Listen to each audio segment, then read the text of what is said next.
Lauren, how are you going? Thank you for having a chat with us. Welcome to Dubai. Welcome to the VLDC booth.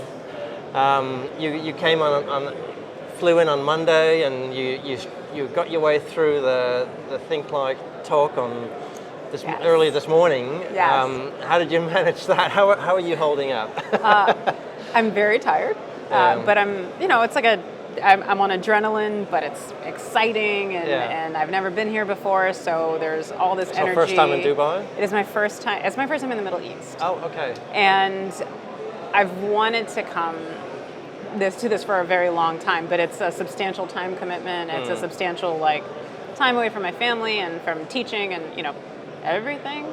But when Sharon and Martin are great, so when they call, you show up. Absolutely. So how long was your flight? Because I know you didn't get much sleep, and I have to say you're looking fairly radiant for someone who hasn't slept very well. And then Monday straight into the judging proceedings. So tell us a bit about that. It's a 16-hour flight. I had high hopes of working on my presentation and practicing on the flight, and then the internet didn't work on the flight, and then at some point you're supposed to sleep because it's 16 hours. So the coolest part of it actually is that we got to see the sunset twice. Oh, okay. In one flight. That is special, isn't it? Yeah. And one of the flight attendants came by and she was like, "Oh, if you open up your window, you can see the northern lights." And oh my God, that sounds like an amazing flight. I know, it was actually really special. And I'm here. I brought my cousin, so I have someone to share this with. And we're going to go on a little bit of a vacation afterwards, because the time commitment is so great. And one of the most special things about being here is, I've taught for a really long time at the University of Southern California. And from very early on in my lectures, I've always featured a Spears and Major project in Abu Dhabi, the Great Mosque. So, the Great Mosque, yeah. Yeah, and so, to be 13 years into teaching where that project is referenced in every class that any student has ever taken with me, and being able to go and now replace the website images with my own is going to be so special. I can recommend it. We went there on yesterday. I'm losing track of time. I know. We came in on Monday. We went there yesterday, and I can definitely say it's worth the while going there. Even if it was only for 10 minutes, I would do it. But luckily, we'll be there the whole day into the night. So you're no stranger. A lot of people would obviously know you from just lighting in general. You've been around the industry for a while, but also you were part of the virtual lighting design community. Yes. Was it a year or so ago where you had a great talk on the politics of lighting design, and we had a panel discussion as well. If you can cast our minds back to that. But so maybe, we've already had a bit of a chat, but maybe for those of you who don't know about you, who am I? Who are you? What do you do? And fill us in a bit. Sure. Hi, my name is Lauren. I am a lover of light for my entire life. I think that's one of the most actually prolific and individual things about me. Yeah. I am a mother, I'm a wife, I'm a really good friend, and I now, in the last few years, have a lighting design studio and research lab called Chromatic, which is where a lot of the talks that I've been doing have come from. And I am a professor. Like I said, I teach at the University of Southern California. I teach specifically in the School of Architecture and have taught there for 13 years. Yeah. So I teach the lighting design classes and a class that I affectionately call lighting information because I don't really have enough time to teach design. No. And so they get drips and drabs. Well, they get a drip. Okay. It's like one of those classes where it's for building systems, so it's a third lighting, a third acoustics, and then every other system that makes a building habitable in the last 5 weeks. And then I am a very passionate just advocate for the things that are important. So if it's for my students, if it's for lighting quality, if it's for the equitable distribution of lighting, all of those things. And I think starting my firm with my business partner Nick Albert has really helped coalesce all those different parts of me into a nice professional avenue. Yeah. Like it's really hard to push professionals to think about equity if you can't also incite empathy. Yeah. And being able to say, well, I understand how this might be something. This is how it makes me feel. How does it make you feel? And then you can open a door and start having conversations where people don't feel like you're talking down to them because you say, lumens, foot candles, lux, etc. Yeah. You can say, I don't feel safe, and this is why. Or I do feel safe because of this. And I wish all these other things. So you're associating that feeling with what you want to try and actually achieve from a... I think so. I think part of what the keynote today about was that we as the lighting community are very much the stewards and guardians of a lot of very sort of the spiritual entity of architecture and the built environment. Without lighting, it loses so much meaning for humanity. And I'm including day lighting in that too. Without the sun, obviously we wouldn't have a planet, but more than that, there's so much nuance and meaning that's built up in all of these analogies with light and religion, light and space, light and time, and I really truly believe that as practitioners of light, we have a responsibility to shepherd that into as many projects as we can, and to make sure we do it equitably. So if you live someplace that has been disregarded and had a ton of negligence, you need that much more support to make it to a baseline that is enjoyable. Yeah. How do you see that could be best sort of achieved? Is it just about awareness, or is it also how can we do that realistically? Is that just the lighting designer's responsibility, or do we have to also make sure that other parts of the chain are doing the right thing? Yes, the answer in these scenarios is almost always yes. Yeah. There is no one solution, right? The building doesn't get built by one industry, by one trade, by one anything. So yes, lighting designers can be at the forefront of making lighting more equitable and practicing that way. But funding has to be there. Code has to allow it. It has to make space. The perspectives have to be in the room. It's very hard to change people's opinions if everyone has the same opinion. Yeah. So, yes, engineers, contractors, all 75,000 of us that make up, each individual part of the lighting community is very important for making, this responsibility more than just talk. Yeah. Now, maybe we'll just go back. We'll rewind a little bit back to yesterday. Okay. You were involved in the judging proceedings. Yes.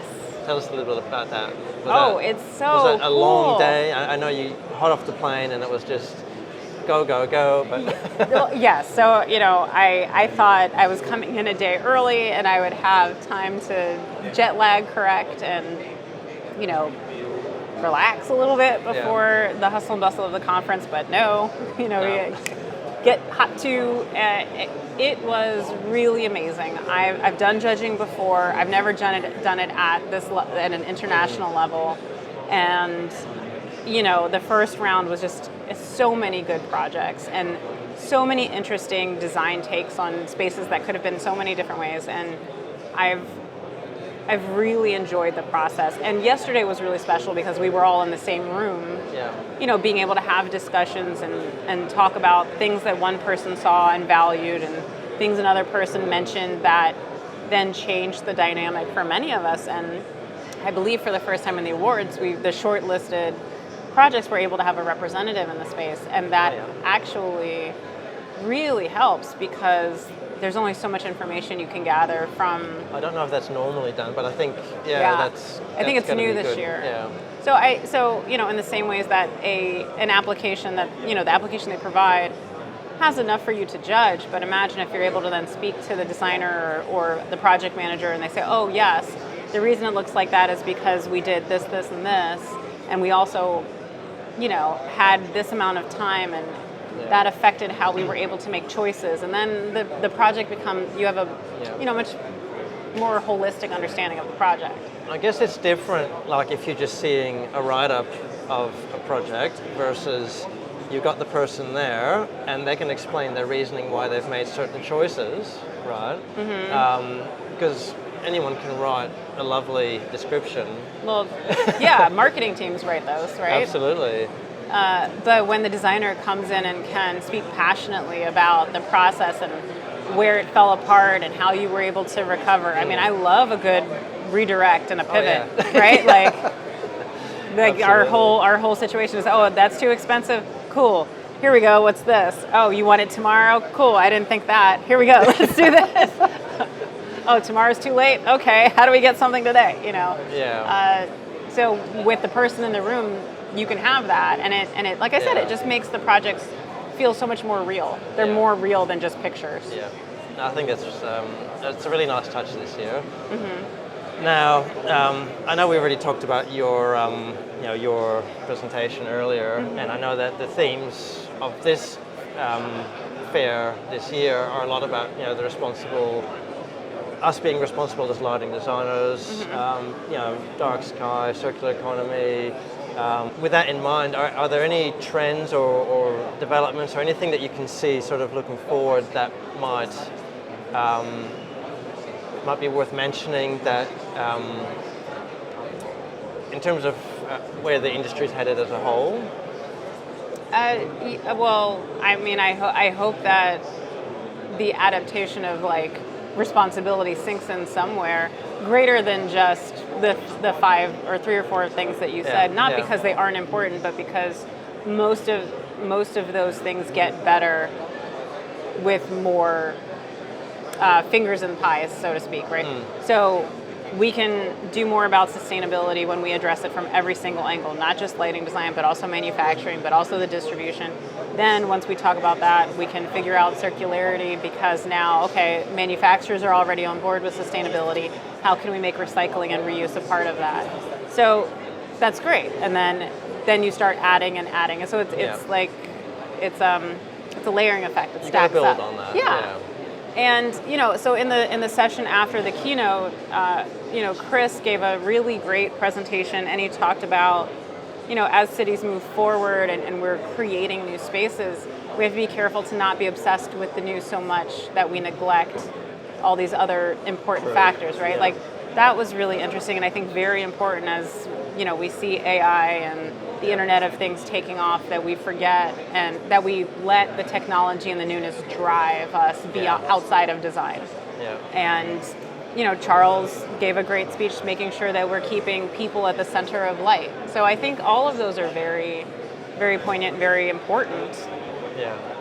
I was going to ask, as well, after your keynote, what others actually added to that conversation as well. So good to. There you go. There you go. I segued right in. But like I said in the opening, is you were involved with us last year doing a presentation on the politics of lighting design. Yes. Which it seems like a far away, long time ago. Do you remember what it was like doing that back then? Yes, I remember. It was actually at this time I was trying to finish the presentation, and I kept getting caught up on how, it's a very short amount of time. It's 20 minutes approximately. And, politics tends to be something that people are not short-winded about. They have they have very deeply held beliefs, and they want to share them and dare I say pontificate on them. And I really potentially divisive as well. And potentially divisive. And I was trying to really think about it in terms of what can we gain, not like I've never viewed any of these equity measures or responsibility as to the exclusion of others, right? Like it's all about including more, because more is more. Like this isn't less is more. More is actually more in so many of these cases.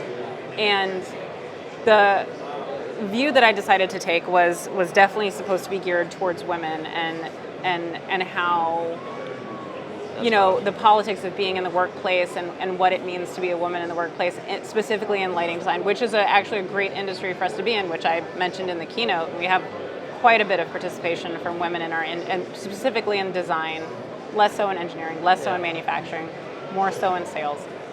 And how do we take this new gift that COVID actually gave us, which all this remote working and this setup, and how do we help women, move forward into these spaces with much more grace and not, having to constantly break through things. Yeah.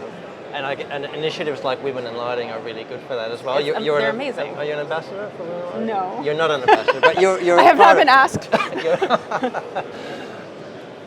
Sharon. So that, I guess, leads us into what we're here in the virtual lighting design community booth. How do you like the booth, by the way? I love it. First time we got a booth. I really like it. I actually think it's really lovely. It's in trade shows you get sensory overload because there's things, people are trying to get your attention, so there's things flashing and there's color and there's brightness, and it's really hard to find a moment of calm, and this is quite lovely, actually. Yeah. So we've got a lot of young people that are either studying lighting design or are early on in their lighting design careers, and we've also got, I suppose we can call them veterans in the lighting design industry. It's a nice way of saying it. The more experienced. More experienced lighting designers, and we're all sharing, and of course, we're here. Nothing beats the face-to-face. No. It's not to replace events like this. But when we're not here, where are we going to catch up? Where are we going to connect and continue that conversation? And I think, this is a great way that we could potentially do that. Obviously, this started during the pandemic when we weren't traveling. These events weren't on. Right? What's been your experience so far, of us being part of the community and sharing with us, and what are your impressions, I guess, a year or so on from when you first shared your presentation? It's so hard because I thought, gosh, in the scheme of like the whole world, like I'm sure there's tons of lighting people I haven't met, but at that time was so stressful. Like I think we forget like how stressful COVID was. Yeah. And when I was making that presentation, I was like, oh man, who wants to watch that? We're like the pressures on us are so great. Yeah. But again, like I think if there are silver linings to a really very difficult time, the gift of the sort of Zoom economy of how we're able to meet and function and now create a whole nother way to work is really a gift. And I think the virtual lighting design community is actually a product of that. I may never have met some of the people that I met today had I not participated in the community and then been able to recognize them when I saw them. Yeah. Like, oh, I watched your presentation on, this thing in episode 7. And being able to see them and have them say back to me, oh, I saw yours. And so you've had nice feedback like that. Yeah, which is great. I love teaching and I love talking about lighting, and I teach students, so they're not able to reciprocate that same passion back, right? Like I'm trying to convince them that it's great. So to be in places, be in places where the relationship is more balanced in terms of interest and dedication to light is really special. Yeah. Lauren, I think it's been a pleasure talking to you, and I know you've had a long day. It's not over yet. I'm great. You're great. Full of adrenaline. I'm just going to keep going until I pass out. But no, it's been a pleasure talking to you, and thank you so much for coming down and having a chat.